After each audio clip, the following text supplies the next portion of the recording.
మాజీ సీఎం పినరై విజయన్ నివాసంలో ఈడీ సోదాలు జరుగుతున్నాయి. ఎక్సాలాజిక్ కేసుకు సంబంధించి తిరువనంతపురంలోని అద్దె ఇంట్లో సోదాలు చేస్తున్నారు ఈడీ అధికారులు.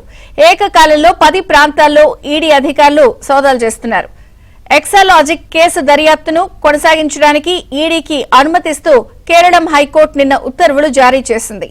ఈడీ దాడులతో రాజకీయ వర్గాల్లో తీవ్ర కలకలం రేగుతోంది.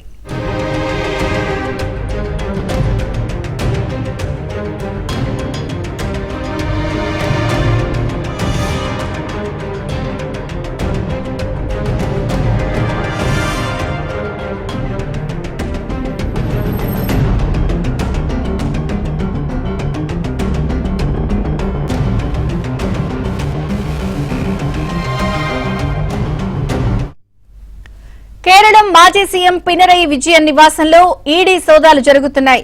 ఎక్సాలాజిక్ కేసుకు సంబంధించి తిరువనంతపురంలోని అద్దె ఇంట్లో సోదాలు చేస్తున్నారు ఈడీ అధికారులు. ఏకకాలంలో 10 ప్రాంతాల్లో ఈడీ అధికారులు సోదాలు నిర్వహిస్తున్నారు. ఎక్సాలాజిక్ కేసు దర్యాప్తును కొనసాగించడానికి ఈడీకి అనుమతిస్తూ కేరళం హైకోర్టు నిన్న ఉత్తర్వులు జారీ చేసింది. ఈడీ దాడులతో రాజకీయ వర్గాల్లో తీవ్ర కలకలం రేగుతోంది.